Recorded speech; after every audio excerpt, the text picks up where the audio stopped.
నమస్తే, welcome to our channel. నేను పద్మిని. నమస్తే. ఇన్నాళ్ళు నన్ను సపోర్ట్ చేస్తూ, ఎంకరేజ్ చేస్తూ మీ ప్రేమని నాకు అందిస్తున్న ప్రతి ఒక్కరికి కృతజ్ఞతలు. అలాగే ఈ వీడియో కూడా ఖచ్చితంగా మీకు ఉపయోగపడుతుంది. లైక్, షేర్ అండ్ సబ్స్క్రైబ్ చేసి మీ సపోర్ట్‌ని నాకు అందించండి. అలాగే ఈ వీడియో పట్ల మీకున్న అభిప్రాయాన్ని కామెంట్ సెక్షన్‌లో కామెంట్ చేసి తెలియజేయండి. ఇప్పుడు వీడియోని చూద్దాం. మాత్రం తీర్చట్లేదు అనే వాళ్ళు కూడా ఉంటూ ఉంటారు. అవును. వినపడుతూ ఉంటాయి మాటలు. అవును. మనసుకు కష్టం అనిపిస్తుంది. అసలు తిరుమల శ్రీ వెంకటేశ్వర స్వామిని దర్శించుకుంటే ఆయన తీర్చని కోరిక అంటూ ఏది ఉండదు. అవును. అది ఎంతో మందికి అనుభవాలు ఉన్నాయి. కొన్ని కోట్ల మందికి అనుభవాలు ఉన్నాయి అందులో. అవును. అది కూడా తెలిసిందే. మొక్కు తీర్చుకుని మొక్కుల అంటే వడ్డీ కాసుల వడ్డీ వాడు కాసుల వాడు, అవును, ఉంటుంది. మొక్కులు గనక సమర్పిస్తే చాలా త్వరితగతిన మన కోరికలు అనేది తీరుస్తూ ఉంటాడు. అవును. అలా ఇంకేమైనా దేవాలయాలు ఉన్నాయా చాలా త్వరితగతిన మన కోరికలు తీర్చేటటువంటి దేవాలయాలు? ఇప్పుడు మనకి అనుకున్నట్టుగా అంటే ఇప్పుడు వెంకటేశ్వర స్వామి ఎలా అనుకుంటున్నాం అంటే వడ్డీ కాసులు వాడండి నీకు చెల్లిస్తేనే మనకి అని కాదు. అని కాదు.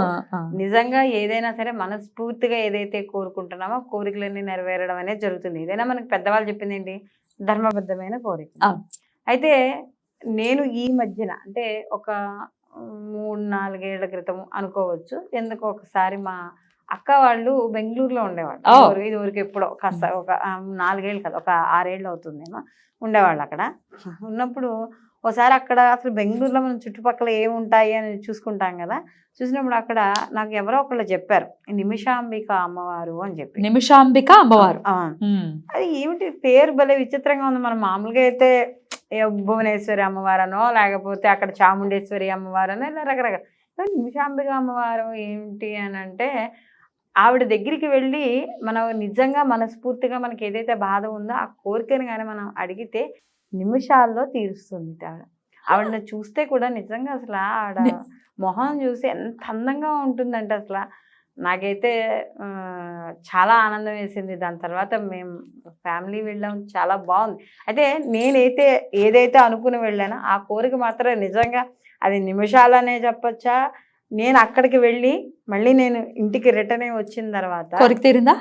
కోరిక ఇంచగా అప్పుడు అనిపించింది, అంటే మనిషి ఆశాజీవి అంటాడు కదా, అరే చిన్న కోరిక కోరుకున్నాను ఉండే బాగుండేమో అంటే నా మనసుకి అట్లా అనిపించింది. అంటే అది పవర్ అంటే ఆవిడది. అక్కడ ఆవిడని మనం ఏమి ఈవిడ ఇంత పవర్ ఉంది అని ఆవిడ మనం ఏం పరీక్షించడం టెస్ట్ చేయడం కాదు. నిజంగా ఆ కోరిక ఆవిడ చాలా నేను అనుకున్న కోరిక అయితే నెరవేరింది. అలా నేను ఒక 2-3 అడగడం జరిగింది. వాళ్ళకు కూడా అక్కడ చుట్టుపక్కల వాళ్ళు కూడా ఆ అమ్మవారి దగ్గరికి వెళ్ళి ఏదైనా అక్కడ కొద్దిగా శ్రీచక్రం కూడా ఉంటుంది అమ్మవారి దగ్గర. ఆ శ్రీచక్రానికి పూజ చేయించుకుని ఆ కావేరీ నదీ తీరంలో ఉంటుంది. ఆ కావేరీ నదీ తీరంలో స్నానం చేసి వచ్చి అక్కడ అమ్మవారిని దర్శనం చేసుకుని అక్కడ మనకి ఏమైనా డబ్బు ఉండి చేసుకోగలిగితే విశేషమైన పూజలు, లేకపోతే కానీ ఆ యొక్క ఆలయ గర్భంలో కూర్చుని అంటే మనకి ఆ ప్రాంగణంలో కూర్చుని, గర్భాలయంలో మనం ఎట్లానూ కూర్చొనివ్వరు, చుట్టుపక్కల కానీ కూర్చుని సౌందర్యలహరి పారాయణ చేసుకుంటే అమ్మవారి దగ్గర కూర్చుని, ఆ నిమిషాంబిక అమ్మవారి దగ్గర కూర్చుని సౌందర్యలహరి పారాయణ చేసి చూడండి, తప్పకుండా రిజల్ట్ అనేది కనపడుతుంది. అంటే అది పారాయణ చేసినా చెయ్యకపోయినా కూడా మన కోరిక నెరవేరుతుంది. కానీ చేస్తే మాత్రం తప్పకుండా ఇంకా రెట్టింపు మనకి అదే అంటారే ఫలితం ఉంటుంది. మనకి మూక పంచసతి చెప్పినప్పుడు మనకి మూక శంకరులకి ఎలా అమ్మవారి వచ్చి పెడిచ తీసుకొచ్చి తాంబూల పెడిచ వచ్చి నోట్లో పెడితే ఆయన 500 శ్లోకాలు అనర్గళంగా చదువుతారు. అలా మనం ఈ నిమిషాంబిక అమ్మవారి యొక్క ఆలయంలో కూర్చుని కానీ సౌందర్యలహరి కావచ్చు, అది చదువుకోలేని వాళ్ళ లలిత పారాయణ కావచ్చు, లేకపోతే మనకి ఇప్పుడు ఈ మూక పంచసతే కావచ్చు, ఏవైనా సరే మనకి శంకర విచితమైన ఏది చదివినా కూడా మనకి మంచి ఫలితం రావడం అనేది జరుగుతుంది. అయితే ఇక్కడ మనకి ఒక చిన్న ఉదాహరణ, అసలు ఈ నిమిషాంబిక అమ్మవారు ఎవరు అని కానీ చూసుకుంటే ఈవిడ మనకి సాక్షాత్తు పార్వతీదేవి అని కానీ మనకి చెప్పడం అనేది జరుగుతుంది. అంటే మనకి ఈ వీటికి అంటే ఈ నిమిషాంబ అమ్మవారి యొక్క దేవాలయానికి కూడా మనకి చిన్న చిన్న కథ రూపంలో అంటే వాళ్ళకి చరిత్ర ఉంటుంది కదా, అది కూడా ఉంటుంది. అంటే ఇది శ్రీరంగం క్షేత్రానికి కొద్దిగా దగ్గరలో ఉంటుంది ఈ నిమిషాంబ అమ్మవారిది.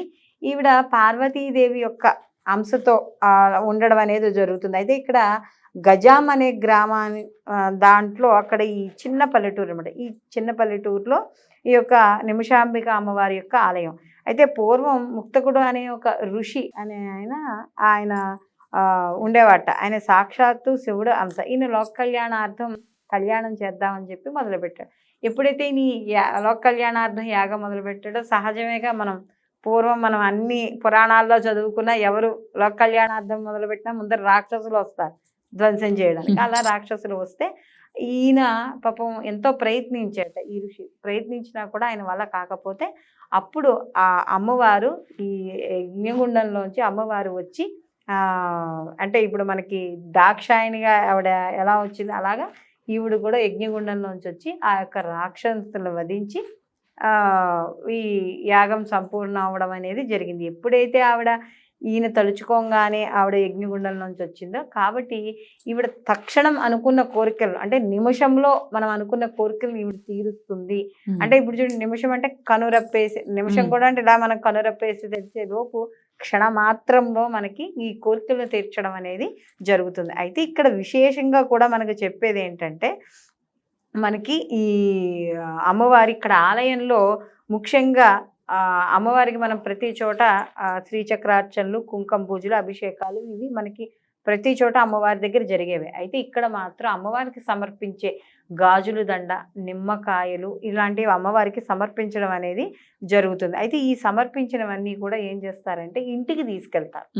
ఇంటికి తీసుకెళ్ళి వాళ్ళ యొక్క పూజా మందిరంలో ఈ గాజులు, నిమ్మకాయలు, అమ్మవారికి వేసిన దండలు, పూల దండలు ఉంటాయి కదా, ఇవన్నీ వేసి ఉంచుకోవడం వల్ల వాళ్ళకి శుభం కలుగుతుంది అనే ఒక నమ్మకం అనేది అక్కడున్న ప్రాంత ప్రజలకి, దాని తదనంతరం అక్కడికి వెళ్ళిన నాలాంటి వాళ్ళకి బాగా నమ్మకం కుదిరింది. అద్భుతం. అలాగే ఇక్కడ విశేషం ఏంటంటే, ఇక్కడ బలి ఆహారం అనేది ఇవ్వడం అనేది జరుగుతుంది. అంటే మనకి ప్రతి ఆలయానికి కూడా మనకి చివరిలో బలి పీఠాలని ఉంటాయి. మనకి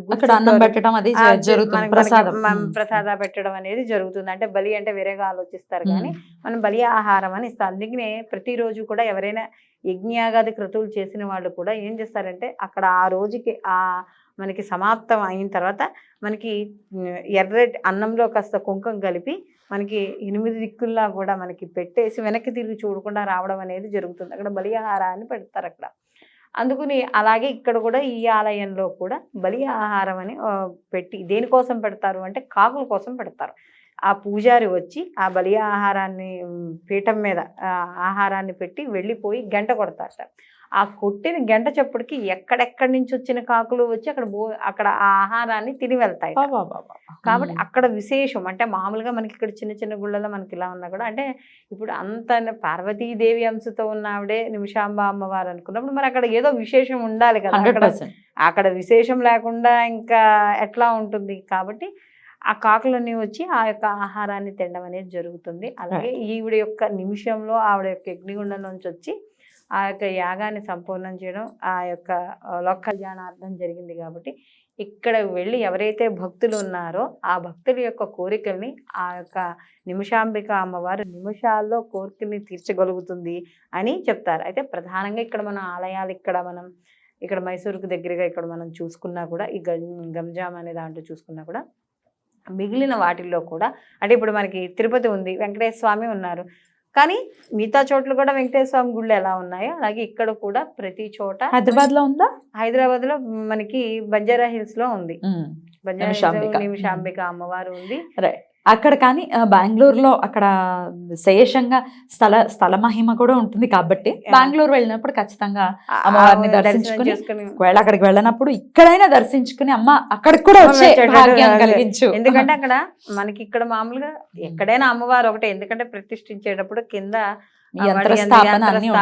ఉంటాయి కాబట్టి మహిమ ఒకటే. కానీ అంటే స్థల పురాణం కావేరీ నదీ తీరంలో అమ్మవారి ఉంది కాబట్టి అక్కడ నదీ స్నానం విశేషము. నదీ స్నానం చేసి వచ్చి అమ్మవారి బిడ్డల యొక్క కోరికల తల్లి చల్లగా తీర్చడం అనేది జరుగుతుంది. చాలా చక్కగా వివరించారక్క.